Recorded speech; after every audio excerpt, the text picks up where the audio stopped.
ये वो प्यारी आत्मा आती हैं जो परमात्मा के अंश हैं, जो पिछले जन्मों से उनके चरणों में कहीं ना कहीं किसी ना किसी रूप में वो उनके साथ रहे हैं। अब वो पार हो नहीं पाया, भटक रहे हैं, उनको फिर परमात्मा अपने बच्चों को इकट्ठा कर रहा है किसी ना किसी माध्यम से, कोई टीवी से, चैनल से, या किसी पुस्तक से, या किसी मित्र से, रिश्तेदार से, भाई बहन से अपना संदेश भिजवा कर इनको फिर शरण में ले रहा है।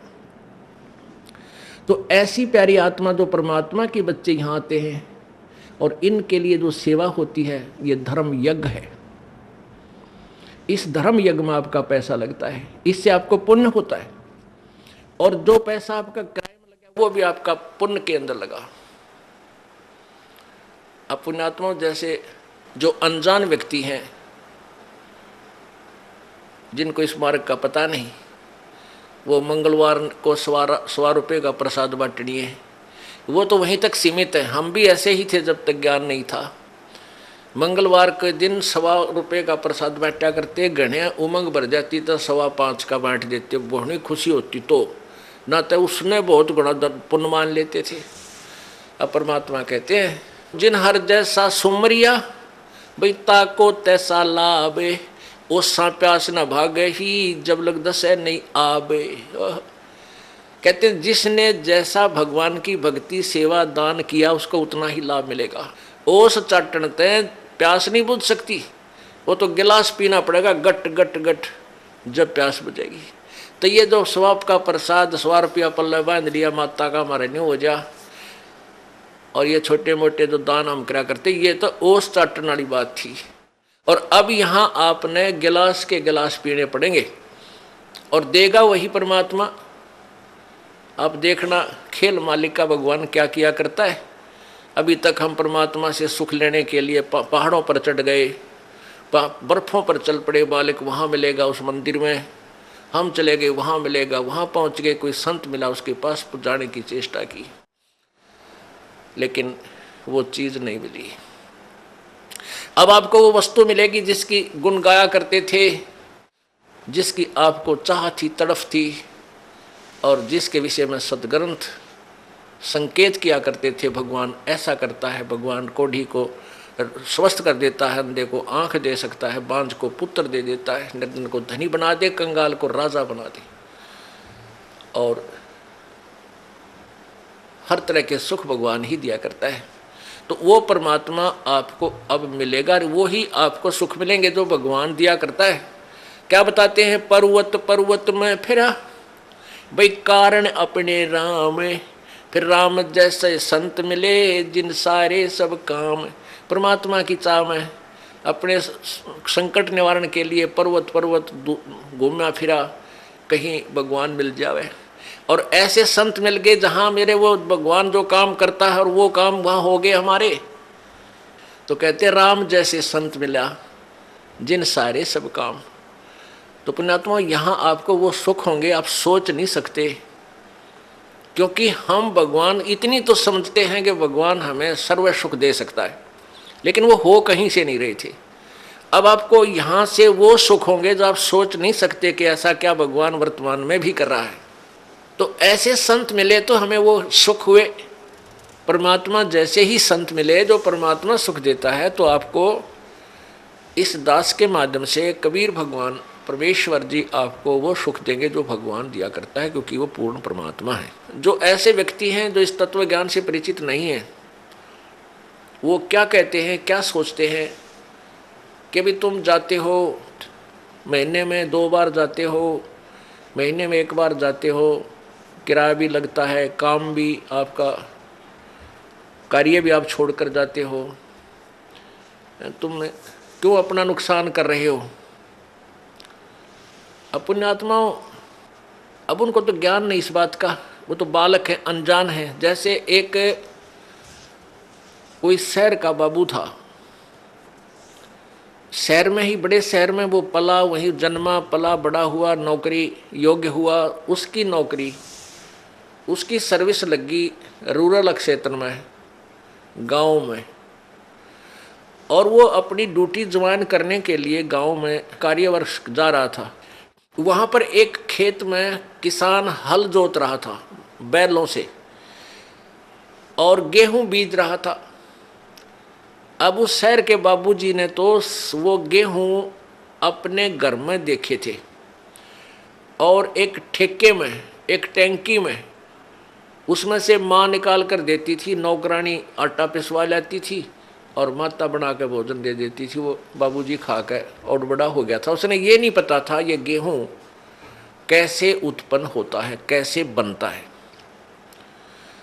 और जैसा भी अपना व्यवहारिक ज्ञान उसको था कि भाई गेहूं की बड़ा अभाव है अपने भारत में और इसको बर्बाद नहीं करना चाहिए, बड़े संभाल के रखना चाहिए, क्योंकि वैसे माता पिता भी कहते हैं भाई अन्न को बर्बाद नहीं करना चाहिए, बड़ा कि जीवन दाता है। तो वो भी भावना उसमें थी। उसने क्या देखा कि किसान एक थैले में कणक गाल के, गेहूं डाल के और एक पाइप के द्वारा बैलों के पीछे हल पर लगे हुए उस पाइप में से और मिट्टी में वो गेहूं डाल रहा है, मिट्टी में डाल रहा है खेतों में। और कुछ गेहूं अलग रखे हैं जिनको दूसरी ट्रेन में वो उठाएगा। तो उसने देखा कि भाई ये आदमी के क्या मिट्टी में क्या डाल रहा है। उसने देखा गेहूं रखे हैं, ये गेहूं ही बीज रहा है। तो उस किसान से कि मुट्ठी से भी उसने देखा गेहूं डालता, उसको पक्का हो गया कि ये आदमी मूर्ख है जो ऐसी बढ़िया वस्तु, खाने की वस्तु, अन्न, गेहूं को और मिट्टी में डालने लग रहा, अच्छा पागल। अब उसको उस बाबूजी ने कहा उस गेहूं बीजने वाले हाली से, किसान से, कि भैया एक बार रोकना। अब किसान ने सोचा भाई शहर का आदमी दिखा है, कोई रास्ता पूछता होगा। उसने बैल खड़े कर लिए, रोक दिया हाल। हाँ बाबूजी बताओ क्या काम है। तो बाबूजी ने बोला अरे तू मूर्ख है क्या। वो शहर वाला बाबू बोला अरे किसान तू पागल है क्या, इस गेहूं को बर्बाद कर रहा है, ये तो बहुत संभाल के रखने का है। लगा लेक्चर देन जिसा उसने बेरा था बॉडी पीरियड ने। अब वो किसान ने सोचा यो कितना है क्या बंदर, इसने यो मन ने मुझे शिक्षा देने लग रहा है उल्लू।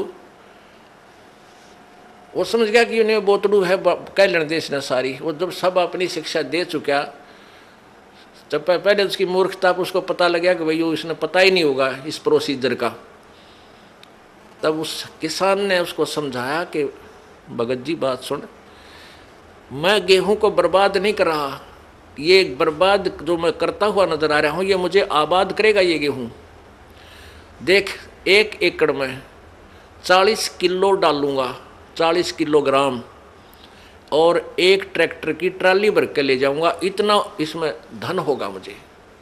यानी 40 किलो डालूंगा 1 मन, तो मुझे 60-65 मन गेहूं यहाँ से मिलेंगे। अब वो बता रहा था लेकिन उसको समझ में पल्ला नहीं पड़ रहा उस बाबूजी के। अब मैं कैसे मानूं भाई, अच्छा मूर्ख है, मिट्टी में बर्बाद कर रहा है और कहता गेहूं 65 मन होंगे 1 मन के। किसान ने कहा कि आप 4-5 महीने के बाद आना, अप्रैल में, और फिर दिखाऊंगा तुझे ये मैं बर्बाद कर रहा हूँ, यही मुझे आबाद करेंगे। अब वो चला गया। वो फिर आया इसी प्रकार अप्रैल के महीने में। उसने देखा, किसान ने उसको दिखाया कि 1 कनक का दाना डाला था और कम से कम 10-12 ये गुच्छा बन गया देख नीचे से, और प्रत्येक पौधे के ऊपर 1-1 बाली आई है, एक बाली में 30-40 दाने हैं। उसने ऐसे करके वो दिखा, देख बाबूजी। तब उसकी चौंध टूटी, अक भाई आप ठीक कह रहे थे। तो पुण्यात्माओं, जो आज आप दान कर रहे हो, किसी प्रकार यहाँ भगवान के दरबार में आने का आपका किराया तक भी आपके पुण्य में लिखा जाएगा। और जो अनजान है वो तो ऐसा समझ लो जिसने कभी देखा ना हो गेहूँ उत्पन्न कैसे होते हैं, उस 4 मन गेहूँ को ही चिपटा बैठा रहा, उसी को सुरक्षित रखे, आगे कहाँ से मिलेंगे उसको। तो आप जो पुण्य कर रहे हो, ये दान कर रहे हो, यही आपको आबाद करेगा। कहते हैं देते को हर देते है जहाँ तहाँ से आने, नहीं दिया फिर मांगते फिर यो साहिब सुने ना कान। जिन्होंने देखो आज एक तो इतना गरीब है, फाइनेंशियली इतनी वित्तीय हालत उसकी कमज़ोर है कि रिक्शा चला रहा है, एक ऐसा है मजदूरी कर रहा है, एक रिक्शा चला रहा है, एक उसके अंदर विराजमान है, बैठा है। दोनों ही मनुष्य,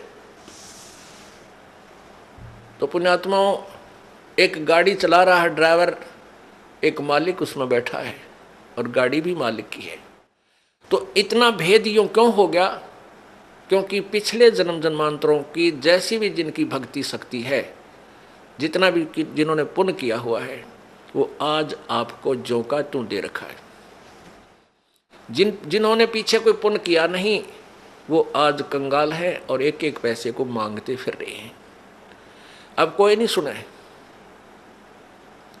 अब देते को हर देत है। जिन्होंने दान किया उनके ठाठ ठाठ कर रखे हैं। छोटा सा बच्चा बिजनेस में लग जाता है और चारों तरफ से उसके पूरी प्रोग्रेस हो जाती है, विकास होता है, क्योंकि उसने पिछले जन्म में पुण्य कर रखे, वो भगवान दे ही देगा, उसमें टोटा होना ना दे उसके। तो इस प्रकार अब आप जो दान करोगे,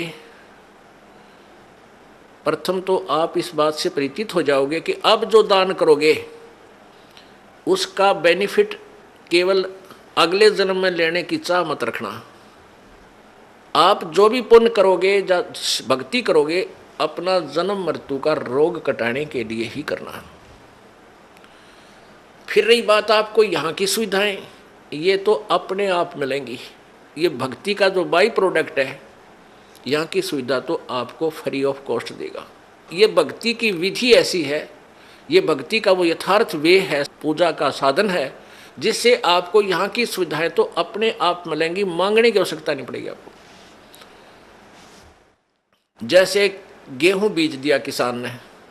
अब किसान का प्रथम उद्देश्य है कि भाई गेहूं हो, मेरा बालक, मेरा परिवार भूखा ना मरे, हम जीवित रहें, अन्न को खाएं।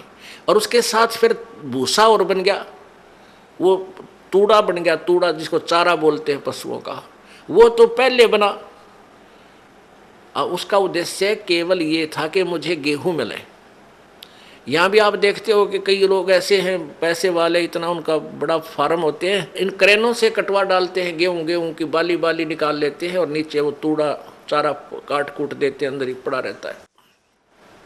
उनका उद्देश्य गेहूं बीजना ही था।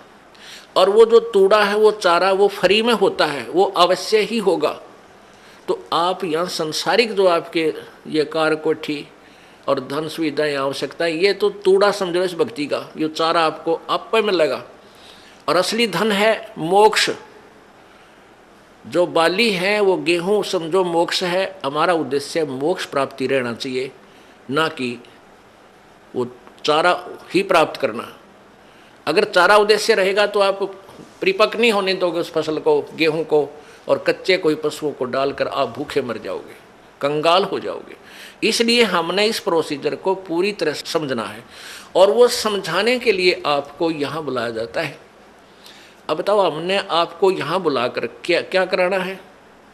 कोई काम नहीं, कोई सेवा नहीं। सेवा तो हम आपको तैयार करें पावा सारी, बच्चे लग रहे हैं यहाँ, पुण्यात्मा जिनको पता लग रहा है कि ये सब अपने भाई हैं, सतलोक के वासी हैं। अब ये भूल भटक गई, यहाँ काल के जाल में फंसे हुए हैं और इनकी जितनी हम सेवा करेंगे, ये मालिक के बच्चे हैं, परमात्मा लाभ देगा सेवा करने वालों को। और आपकी फिर यहाँ ऑपरेशन होगा मोतियाबिंद का। तुम कहाँ फंसे हुए हो, क्या करना था, यहाँ आए किस लिए थे, तुम कर क्या रहे हो? कोटि जन्म तन भर मत होगे, कुछ ना हाथ लग्या रे, कुकर शुकर खरबा बोरे, कौआ हंस बुगारे। करोड़ों जन्म हो गए तो आप जी ने यही कर्म करते ना, अभी तक कुछ भी पल्ला ना पड़ा। आज कोई फैक्ट्री मालिक है, मृत्यु हो जा, कल गधा बन गया, ओ तेरे की। फिर कभी मनुष्य जीवन मिला, फिर कोई पुण्य किया, फिर मनुष्य जीवन मिला, जब वो उसको फैक्ट्री मालिक बना देगा और फिर मृत्यु। इस जन्म मृत्यु के रूपी रोग से मुक्त होने के लिए आप जी ने इस ज्ञान को समझकर इस भक्ति मार्ग को उसी उद्देश्य से ग्रहण करना चाहिए जो इसका मूल उद्देश्य है। देते को हर देत है, जहां तहां से आन, ना दिया वो मांगते फिरियो, साहेब सुने नहीं कान।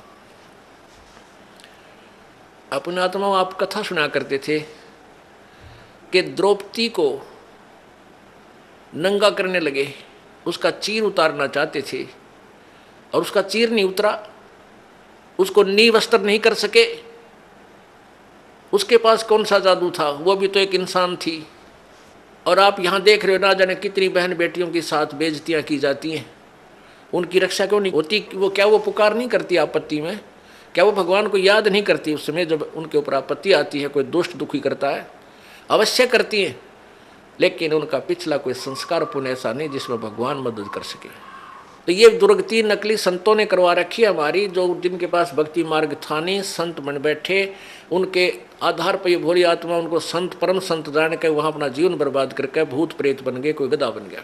अब ये इस परेशानी को उठा रहे हैं और साथ में और दोषी बन रहे हैं, दूसरों को सता कर ये पाप भूत बनकर भी पाप कमा रहे हैं, दूसरों को दुखी कर रहे हैं। अब यहाँ आने के बाद परमात्मा इनको सीधा कर देगा, आप पे भाग जाएंगे। परमात्मा की भक्ति की में इतनी शक्ति होती है। अपने आत्माओं द्रौपदी जो थी उसकी रक्षा क्यों की भगवान ने? क्योंकि उसने पुण्य किया हुआ था। वो पुण्य कैसे किया था? एक समय परमात्मा कबीर जी परमेश्वर कहते 100 छल छिद्र मैं करूं अपने जन के काज, हरणाकुश उदर विदारिया और नरसिंह धर लिया साज। अपने आत्मा आपको कुछ दिनों समझ में आएगा कि ये नरसिंह कौन बना था। ये वो परम शक्ति आई थी पूर्ण परमात्मा, उसने नरसिंह रूप धर के और उस बालक भगत की प्रहलाद की रक्षा की थी और हिरण्यकशिपु का विनाश किया था। तो कहते मैं ऐसे नरसिंह रूप धारण कर लेता हूँ, ऐसे ही वो परमात्मा अपनी प्यारी आत्माओं पर आने वाले आपदाओं भविष्य में जो आनी है उनको बचाने के लिए ना जाने कौन सी लीला कर दे। परमेश्वर कहते हैं हम चारों युगों में आते हैं, कबीर जी बताते हैं। सतयुग में हम सतसुकृत नाम से, त्रेता में मुनिंदर नाम से, द्वापर में करुणामय नाम से और कलयुग में वो कबीर नाम से आए। और उसके बीच में भी वो परमात्मा अन्य रूप बना करके कुछ समय कहीं रह करके लीला कर जाते हैं। ऐसे ही वो परमेश्वर, अब हम यहाँ आपको उसी दृष्टिकोण से बताएंगे। परमेश्वर एक संत की लीला कर रहे थे और वो संत आंखों से अंधा था, उसके पास केवल एक लंगोट था, कोपीन थी। गंगा पर स्नान करने के लिए गंगा में प्रवेश कर लिया। अब सुबह का समय था, मुंह अंधेरा था, उसमें जाकर के गंगा में स्नान करने लगा। उसी समय द्रौपदी अपने पिता के घर पर थी, वो कंवारी थी, उसकी शादी नहीं हुई थी। सहेलियों के साथ स्नान करने के लिए गंगा पर जाती थी। गंगा के किनारे उसके पिताजी ने एक जनाना घाट बना रखा था, यानी वहाँ एक स्नान गृह बना रखा था लड़कियों के नहाने का। तो द्रौपदी की सहेलियाँ और द्रौपदी वहाँ स्नान करने प्रतिदिन जाया करती थी। अब जो ही वो लड़कियाँ स्नान करने के लिए गई तो लड़कियाँ की आवाज़ें एक दूसरे से बातें करती हुई चलती हैं, दूर तक पता चल जाता है लड़कियां जा रही हैं। तो उस संत ने सोचा कि भाई लड़कियां स्नान करने के लिए यहाँ आ रही हैं और यहाँ अवश्य कोई घाट है और तू तो गलत जगह आ गया, जनाना घाट के पास आकर तू स्नान करने लग गया। इस शर्म के मारे उसके तन पर केवल एक कोपीन थी, पर्दे पर लंगोट था ओनली। इस श्रम के मारे वो दरिया में गहरा चला गया और छाती पानी में, इतने पानी में अंदर प्रवेश कर गया। अब द्रौपदी ने देखा कि साधु संत स्नान कर रहा है, साधु भक्त। और पुण्यात्माओं, भगत के अंदर एक विशेष प्रेरणा होती है, क्योंकि हमें पता है कि परमात्मा ना जाने किस रूप में कहाँ दर्शन दे दे। तो पुण्यात्मा के अंदर संत की वेशभूषा में परमात्मा दिखाई दे जाता है। वो सोच लेता है साधु है, भक्त है, भगवान की चर्चा करता है, इसके पास बैठ कर कुछ देर भगवान की चर्चा करेंगे। तो द्रौपदी ने इस दृष्टिकोण से देखा कि साधु मिल गया सुबह सुबह और इससे भगवान की चर्चा करेंगी। उसने देखा कि स्नान कर रहा है, हम भी स्नान कर लेती हैं। कहते हैं साधु दर्शन राम का मुख पर बसे सुहाग और दर्श उन्हीं को होते हैं जिनके पूर्ण भाग। कबीरा दर्शन संत का परमात्मा आवे याद और लेखे में वाए घड़ी बाकी का समय व्यर्थ बाद। अपने आत्माओं, जितना समय आपको मालिक ने आने का दिया है, ये चर्चा सुनने की दी है, ये एक विशेष घड़ी है आपकी, एक विशेष समय है। ये आपके बहुत अच्छे अकाउंट में, गुड अकाउंट में लिखा जाएगा। तो इस दृष्टिकोण से लड़की स्नान करने लगी, वो द्रौपदी जी भी स्नान करने लगी। स्नान करने के घंटा आध पौन घंटा उन्हें लगा, बाहर आए, देखा कि साधु चला तो नहीं गया है। तो द्रौपदी ने क्या देखा कि साधु स्नान नहीं कर रहा है, वो तो ऐसे कोई वस्तु खोज रहा है। फिर उसने देखा ध्यान से कि इस महात्मा की तो बाहर पटड़ी पर कोई वस्त्र नहीं है और लगता है इसकी कोपिन पर्दे का कपड़ा इसका बह गया। तो क्या हुआ, उस संत का स्नान करते समय जो उसने एक धागा तागड़ी बांध लेते हैं, बेल्ट की तरह एक छोटा सा धागा बांधा करते हैं पतला सा, उसने यहाँ हरियाणा में तागड़ी बोले, एक बेल्ट टाइप, और उसमें लंगोट उलझा लिया करते वो ऊपर आगे पीछे, और वो तागड़ी टूट गई, वो कोपीन भी बह गई, निवस्त्र हो गया संत। अब वो पहले इतने जल में था तो फिर इतने पानी में चला गया और हाथ मार रहा है कि हो सकता है ये लड़कियां नहावें, कोई इनका कपड़ा बह का आ जावे, अपना पर्दे पर बांध के मैं बाहर चला जाऊं, आज तो बड़ी मुश्किल हुई। अब वो सोच रहा था, ऐसा हाथ मार रहा था कि शायद कोई हाथ लग जावे, ऐसे ऐसे कर रहा था। अब लड़की ने देखा कि नहा नहीं रहा है तो क्या बात है, ऐसे ऐसे हाथ कर रहा है, ऐसे ऐसे, तो देख लिया आपने विचार करके कि इसका तो कोई कपड़ा निवस्त्र है ये, और कपड़ा इसका खो गया। तो लड़की ने, द्रौपदी ने अपनी साड़ी, एक तो स्नान करने बांध के गई थी वो उसमें से नहीं दिया, उसने जो नई धोती धोई धाई कपड़ा था उसका जो बांधना था उस दिन पहनना था ना कर, उसमें से एक गेट, एक बिलांत यानी 9 इंच 8-9 इंच कपड़ा पाड़ा और जल में बहा दिया। उसने सोचा ये जल में बहता हुआ महात्मा के हाथ लग जाएगा और ये उसमें बांध के अपना चला जाएगा, बाहर आ जाएगा। तो महात्मा के हाथ नहीं लगा, संत के हाथ नहीं लगा, उसने फिर दूसरा कपड़ा पाड़ कर डाला, फिर तीसरी ऐसे ही एक स्ट्रिप सी पाड़ी, टुकड़ा पाड़ा कपड़े का, साड़ी से फिर डाला, ऐसे 8-9 लीर, उसका लीर बोलते हैं यहाँ हरियाणा में, लीर यानी एक टुकड़ा लंबी कतरन सी, वो 8-9 पाड़ कर डाल दी। 8 यानी 8 नीम 72 यानी 5-6 फुट के करीब कपड़ा डाल दिया, महात्मा का हाथ लग गया। अब लड़की ने सोचा भाई साड़ी भी तकरीबन पाड़ डाली और इसका काम आया को ना, वो न्यों सोचा थी कि कहीं मैं बोल पड़ी और निकट जाऊंगी, महात्मा शर्मा जाएगा, शर्म का मारा कहीं आगे को ना सरक जा, दरिया का बहाव बहुत ज़्यादा है, कहीं डूब ना जा। फिर उसने सोची तो मुंह तो नहीं बोलूंगी नहीं, एक लंबी लकड़ी ले ली, जंगल से लंबी लकड़ी लाई ढूंढ के, और उसके एक लीर और पाड़ी, एक टुकड़ा और फाड़ा 8-9 इंच का, और उस लकड़ी का लपेटा दे के, और महात्मा ऐसे हाथ मार रहा था, उसके हाथ के निकट कर दी। जो ही उसके हाथ लगा लड़की महात्मा का संत का, एकदम उसने पकड़ा, देखा अको हो तो बड़ा साइज का कपड़ा मिला है। ओहो हे भगवान, हे परमात्मा, जब आशीर्वाद दिया कि हे प्रभु आपने बड़ी दया करी अपने दास पे, और फिर हिसाब लाकर देखा कि ये कोई कपड़ा वैसे नहीं आया, ये किसी बेटी ने, क्योंकि अंधे के हाथ आँखों का काम करते, उसने सब हिसाब देख लिया, ये साड़ी का कपड़ा है और किसी बहन बेटी ने डाला है। तो आशीर्वाद दिया कि बेटी आज तने मेरी इज्जत रखी है, भगवान तेरी इज्जत रखा है और भगवान तने घणाए दे। अब कहते हैं संत बोले सहज सुबह और जो चाहे सो कर दे, 7 वचन पलटे नहीं चे पलट जाओ ब्रह्मंड। अब उस आशीर्वाद दिया, हृदय से दिया अपना आत्मा। यहाँ देखो खेल भगत कैसा होता है, लोभ करे तो ऐसा करे, लालच करे तो ऐसा करे, ये नकली लालच नहीं करे, किसी का जो है ना मिलावट कर दी, किसी का घाट तोल दिया, किसी का कुछ गड़बड़ कर दी, ये लालच माड़े हैं, ये गलत होते हैं। लोभ करे लालच करे तो ये करे कि वहाँ लड़की ने देखो, द्रौपदी राजा की लड़की थी और नौकरानियाँ और सहेली छोटे घरों की होती थी, न जाने कितनी उनके साथ थी। और वो एक बांदी को कहती कि तू अपनी साड़ी में तो फाड़ के टुकड़ा डाल दे, तो वो तुरंत डाल देती। पता था कि राजा की लड़की मुझे इससे भी सुंदर साड़ी लाकर नई दे देगी, और राजा की लड़की का आदेश मोड़े कौन नहीं, उसको उल्लंघन नहीं हो सकता। लेकिन वहाँ उसने देखा कि यदि मैं अपनी साड़ी आज मैं दान करूँगी मुझे मिलेगा, और बांदी करेगी तो बांदी को मिलेगा, इतनी गलती मैं क्यों करूँ, अपनी मजदूरी इसको दूँ।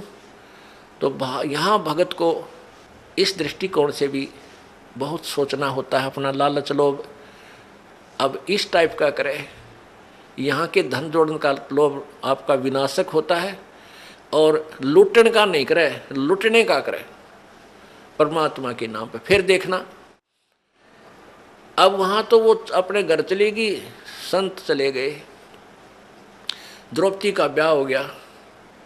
विवाह होने के बाद फिर राजा युधिष्ठिर ने एक महल बनाया शिष्य का। द्रौपदी पांचों पांडवों की साजली पत्नी माँ के आशीर्वाद से होगी।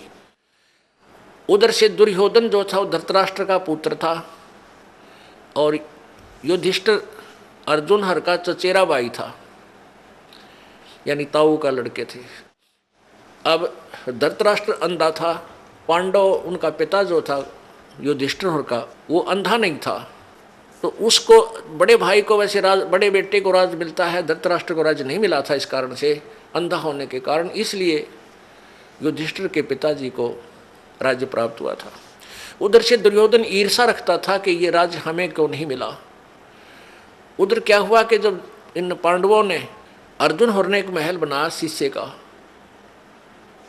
काफी शीशा लगा हुआ था अधिकतर उसमें, आर पार पारदर्शक। और एक दिन दुर्योधन उसमें चला गया महल में, द्रौपदी वहाँ पर थी। उसने देखा कि दुर्योधन की टक्कर लगी, शीशा दिखा को नहीं, टक्कर लगी तो एकदम वो ऐसे गिरता हुआ मुश्किल से बचा। और द्रौपदी ने हंस के मजाक करते हैं जैसे अपने छोटे पति के छोटे भाई से यानी देवर से मजाक कर दिया, कहा कि अंधों की संतान अंधी ही होती है। अब उसने कहा था एक हंसी मजाक में, और वो मान गया दुख गणा। इस बात को सुनकर उसके तनमन में आग लगी और उसका प्रतिशोध लेने की सोचने लग गया। तो क्या किया उन्होंने, जुए में युधिष्ठिर को खिलाया और जुए में सारा राज भी जीत लिया, और द्रौपदी को भी दांव पर लगा दिया युधिष्ठिर ने, और द्रौपदी भी जीत ली। अपने आत्माओं आम जिनके गुण गावें, इस महाभारत ने पढ़ कर हम राजी होया करते, प्रसन्न होते थे, हमें कोई पुण्य मिलेगा। इनकी कहानी पढ़ कर देखा तो हे भगवान बता, ऐसा भी कोई निकम्मा होगा अपनी पत्नी ने जुए पर ला दे। इनके सारे इतिहास इतने बेकार, और हम इन न पढ़ा करते, इनसे हम क्या शिक्षा लेते। आगे देखना क्या होगा इनका, इस कथा के अंदर आपको बहुत निष्कर्ष मिलेगा। अब उधर से एक नौकरानी भागी आई दौड़ी दौड़ी। दुर्योधन ने कहा कि जाओ लाओ उस अर्जुन की पत्नी को, यहाँ बैठाओ मेरी जांग पे लाके नंगी करके। देख कितनी बेहुदी बात, और भरी सभा में।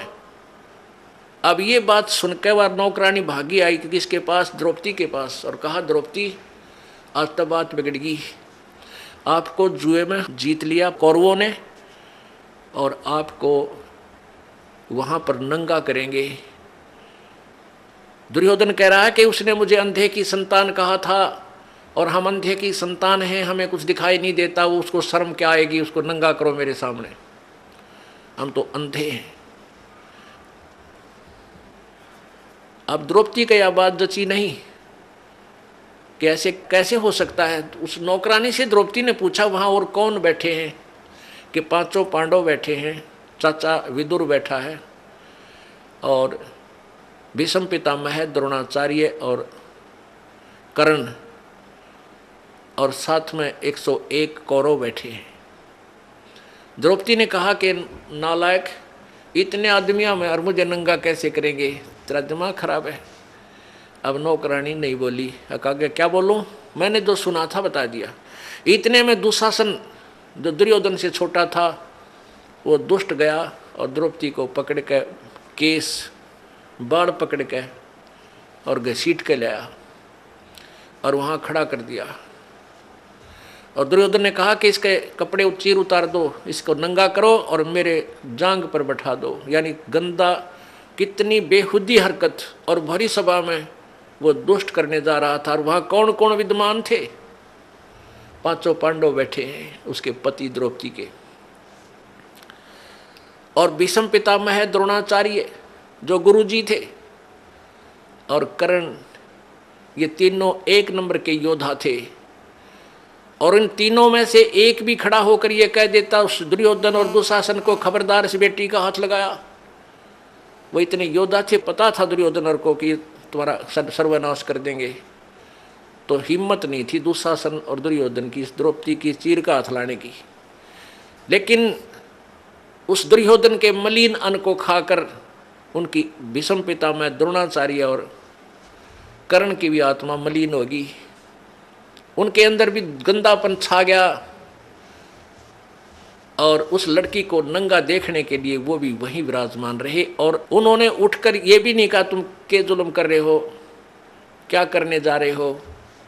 इंतजार करते रहे, बैठे हैं कि कब नंगा हो, कब नंगी होगी। तो उनमें के मलिनता होगी। सोच लेना पुण्यात्माओं, जिनको हम बड़े बहादुर और बड़े नेक व्यक्ति मानते थे। उस पूरी सभा में जब उसने देखा अपने पांचों पांडवों की तरफ, पांचों पांडवों की ओर देखा कि ये अभी इन कौरवों को सीधा कर देंगे, मेरी बेइज्जती को नहीं देख सकते। लेकिन वो बंध चुके थे, वो उसको दांव पर लगा चुके थे, वो मर्यादा में बंद कर बैठ गए थे। उन्होंने भी ऊपर को नहीं देखा। जब द्रौपदी ने पुकारा मेरी रक्षा करो, पांचों पांडव नीचे जमीन पर ऐसे गर्दन करके और ऐसे जमीन खोदने लगे। फिर भीष्म पितामह द्रोणाचार्य और कर्ण से पुकारा कि मेरी रक्षा करो। वो तीनों ने भी कोई उत्तर नहीं दिया, कोई रिस्पॉन्स नहीं दिया। केवल एक विदुर था जो भक्ति बीज था, जो एक पुण्य आत्मा था। वो खड़ा हुआ और दुशासन से कहा कि दुशासन, अरे दुर्योधन, तुम किसकी बेइज्जती कर रहे हो? अपने ही परिवार की। अरे पांडवों की बहू और कौरवों की बहू में क्या अंतर है? दुनिया क्या कहेगी? अपनी इज्जत आप पे उतार रहे हो, तुमने कुछ शर्म आनी चाहिए, कुछ लज्जा करो। तो दुर्योधन ने कहा दुशासन, इसका दर्द दो दड़ाक, यो तो भाई सदा पांडवों की तरफ बोलता है, ये चाचा नहीं दुश्मन है, ये इन्हीं का चमचा है, इन्हीं की ओर बोलता है। अब दुशासन ने अपने चाचा के थप्पड़ मारा और कहा कि तू तो इन्हीं की ओर बोलता हमेशा, हमारा तूने कभी पक्ष नहीं लिया। तो विदुर जी वहाँ से उठकर चल पड़े। पुण्यात्माओं, जो भगवान से डरने वाले इंसान होते हैं, वो न तो अत्याचार देख सकते और ना सहन कर सकते हैं। अब उसने देखा कि यहाँ तेरी बात नहीं चली, कहनी थी वह कह दी। पंचायत में जो पुण्यात्मा भगवान से डरने वाले हों, उन पंचायतियों ने स्पष्ट बात कह देनी चाहिए, इसको मानना चाहिए मत मानना, नहीं तो वो दोषी हो जाते हैं। तो विदुर ने अपने जो कहना था वो कह दिया कि ये गलत कर रहे हो, तुमने ऐसा नहीं करना चाहिए। तो उसमें विदुर को उन्होंने थप्पड़ मार दिया, लज्जित किया। विदुर उठकर चला गया। अब क्या बताते हैं, विदुर कहे ये बंधु थारा, एक कै कुल एक कै परिवारा। विदुर के मुख पर लगा थपेड़ा, तू तो है पांडवों का चेहरा, तू तो है बांदी का जाया। भीष्म द्रोण और कर्ण मुस्काया। अपने आत्मा इनके इतिहास देखना, जिनको हम बड़े महान आत्मा समझ कहा करते, भीष्म दादा भीष्म। अब जब उसने थप्पड़ मारा दुशासन ने अपने चाचा का, ने बोला तो बांदी का जाया है, बांदी का जाम है, तेरे अंदर तो ये हीन भावना ही रहेगी, तो सूरवीर थोड़ा ही है। तो उस बात के ऊपर वह तीनों हंसने लगे। कौन? भीष्म पितामह द्रोणाचार्य और कर्ण।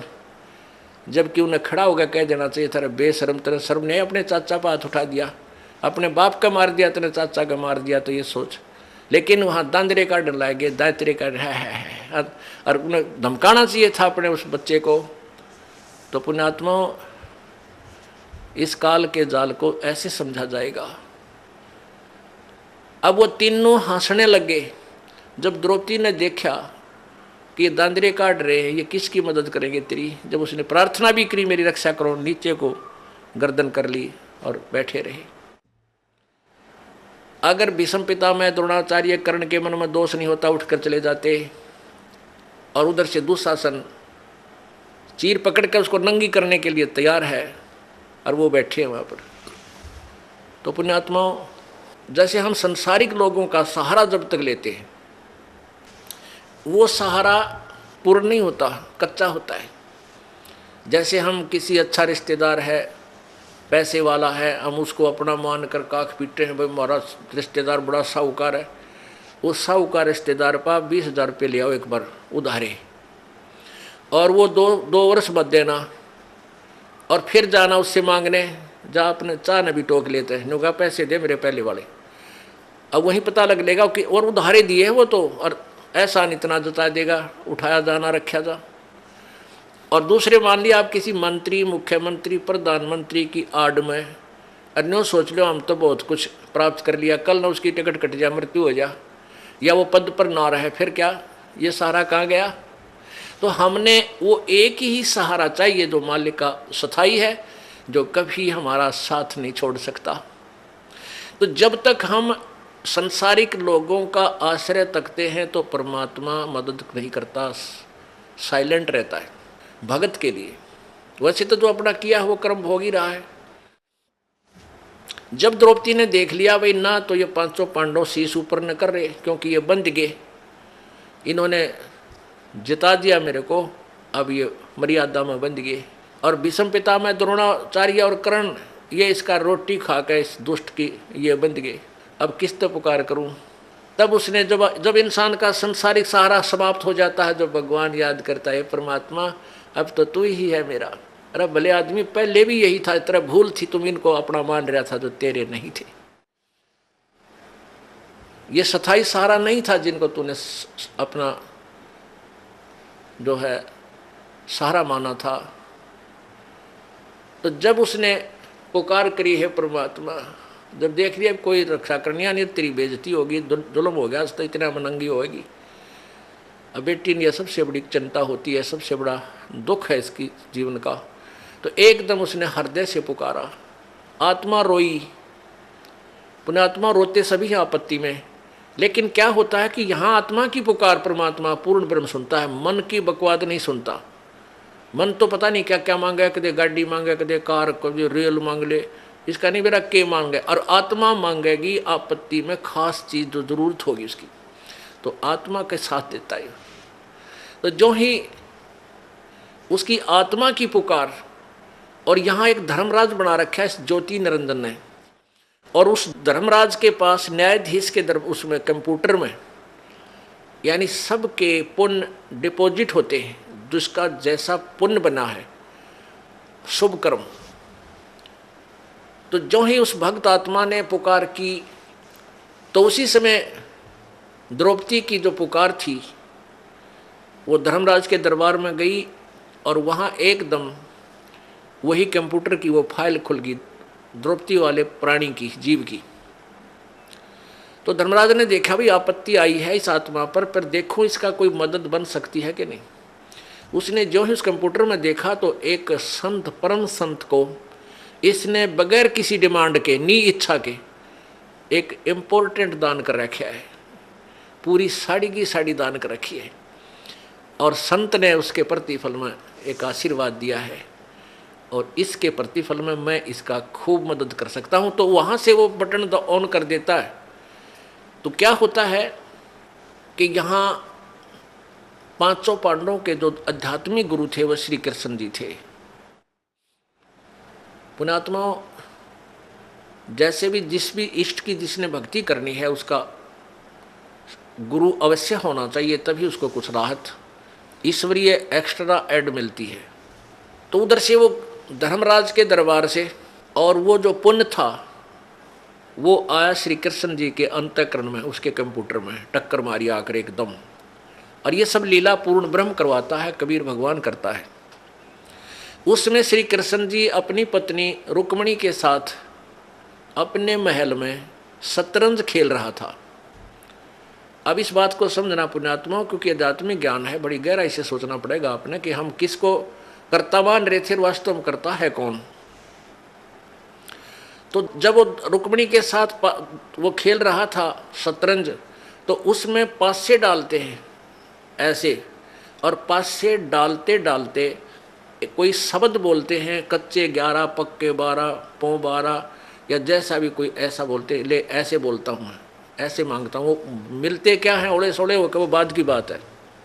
तो जो ही श्री कृष्ण जी ने पासे डाले, उधर से वो कंप्यूटर धर्मराज के दरबार से कंप्यूटर से रिफ्लेक्स होकर के वो पुण्य आया श्री कृष्ण जी के पास, और एकदम श्री कृष्ण उसमें पावर आई, एकदम श्री कृष्ण जी का हाथ ऐसे आकड़ गया। पौ 12 नहीं बोला, कच्चे 12 18 नहीं बोला, हाथ ऐसे करके कहने लगा अनंत।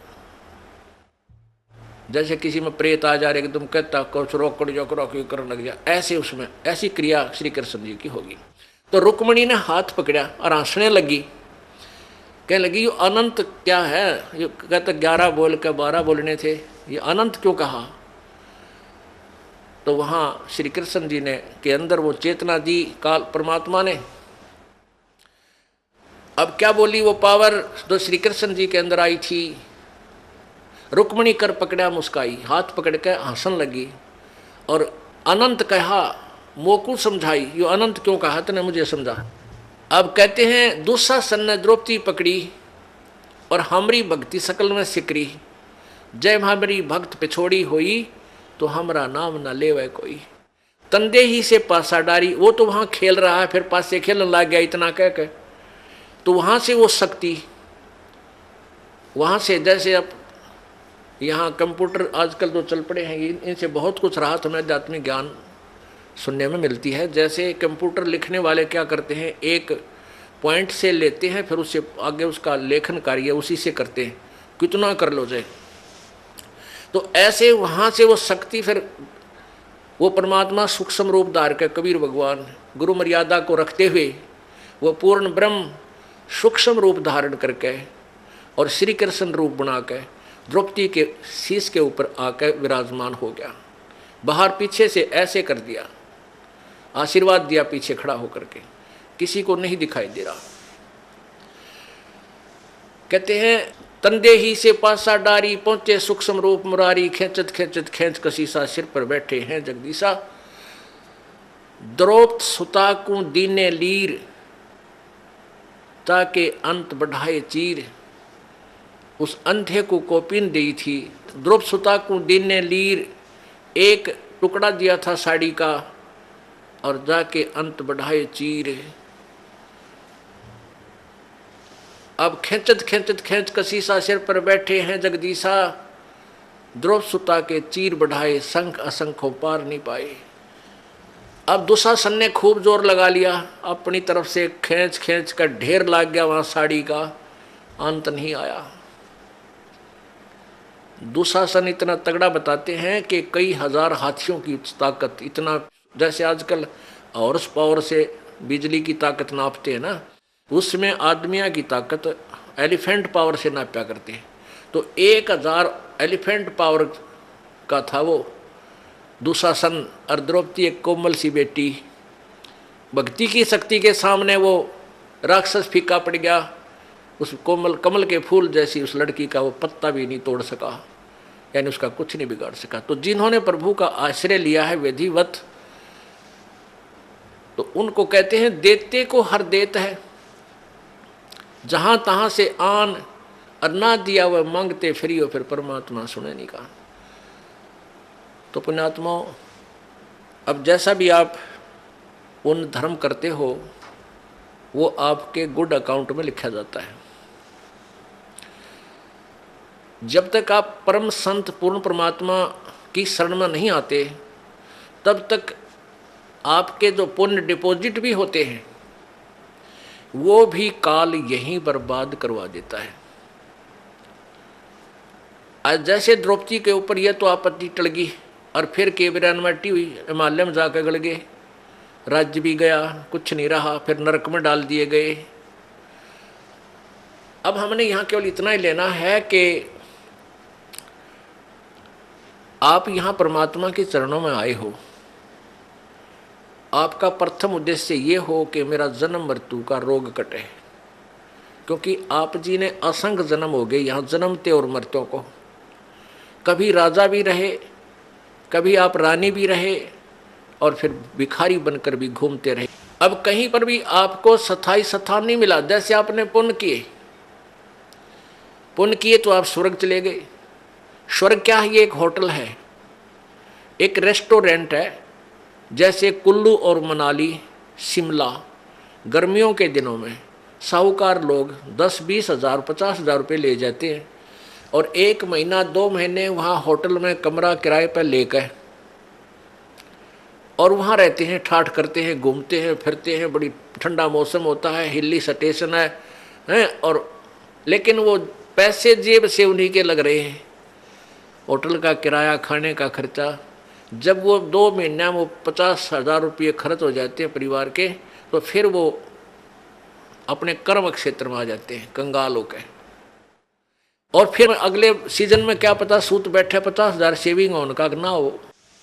तो इस प्रकार जब आप यहाँ कोई साधना करते हो, जब तक ये सच साधना आपको नहीं मिली, अपने पुण्य के आधार से स्वर्ग चले गए। उस स्वर्ग में आपको देव बना दिया, देवता, या कोई और पद दे दिया, या वैसे कॉमन स्वर्ग में आप ठाठ करो, लेकिन वो पुण्य आपके ही समाप्त हो रहे हैं। जिस दिन आपकी पुण्य पूंजी समाप्त हो जाएगी, उसी दिन आपको वहाँ से, जैसे यहाँ से मार दिया जाता है, वहाँ भी आपको मार दिया जाएगा। अचानक मृत्यु होगी, तुरंत नरक में, फिर नरक में डाले जाओगे। तो इस झंझट से पीछा छुटवाने के लिए आपको ये परमेश्वर कबीर जी की शरण लेनी पड़ेगी। और इन नकली कबीर पंथियों संतों से भी आपका काम नहीं चलेगा, क्योंकि उनके पास यथार्थ भक्ति विधि नहीं है, परमात्मा का यथार्थ ज्ञान नहीं है। तो पूर्ण संत से, और जिसके पास वो मोक्ष जड़ी हो, वो मंत्र है सतनाम और सारनाम, वही आपको इस जन्म और मृत्यु के झंझट से छुटा सकता है। तो वो जड़ी इस दास को परमात्मा ने दे रखी है। आप अब शिक्षित समाज है, पढ़ा लिखा एजुकेटेड जो है ना पूरा समाज हो गया है, बहन बेटी भाई।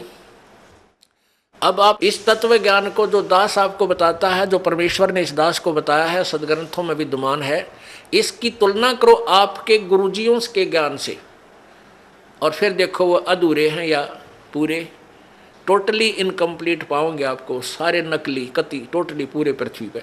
आप इस बात को अभिमान मत समझना, इसको तत्व ज्ञान समझना, ये सच्चाई समझना। अभिमान नहीं करता ये दास, क्योंकि अभिमान तो वो इंसान करे जिसका कुछ अपना कोई योगदान हो।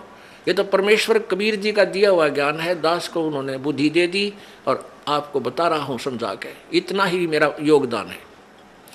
तो किसी के पास भी पृथ्वी पे आज मोक्ष मार्ग नहीं है, वो केवल इस दास के पास है। और आप भी इसको ग्रहण करो, और अपने जो भी आपका साथी है, बहन भाई है, मित्र है, रिश्तेदार है, उनको भी समझाओ और ये नाम उनको दिलाओ, कल्याण करवाओ। बोलो सतगुरुदेव। परम पिता परमात्मा, सारी सृष्टि के रचनहार, कुल मालिक कबीर परमेश्वर, कबीर देव, कबीर साहब, अपनी प्यारी आत्माओं को काल के जाल को समझाने के लिए आप ही इस पृथ्वी लोक पर आते हैं। जब वो यहाँ आते हैं, अपने तत्व ज्ञान को प्रचार करते हैं, उस समय हम परमात्मा को पहचान नहीं पाते, क्योंकि इस काल भगवान ने, ब्रह्म ने पूरे मानव समाज में अज्ञान भर रखा होता है। उस अज्ञान आधार से अज्ञानी ऋषियों, संतों और गुरुओं ने परमात्मा को निराकार बता रखा होता है। उस सिद्धांत के आधार से हम परमात्मा को निराकार मानते रहते हैं, और जब परमेश्वर इस धरातल पर आते हैं, हम उसको पहचान नहीं पाते, और काल के दूत उस परमेश्वर का विरोध करते और करवाते हैं। क्योंकि परमात्मा जब आते हैं वो यही तत्वज्ञान प्रचार करते हैं जो दास आपको सुना रहा है, उन्हीं के द्वारा प्रचार किया हुआ। अज्ञानी संतों ऋषियों के द्वारा सुना गया लोकवेद होता है। लोकवेद कहते हैं घर का ज्ञान,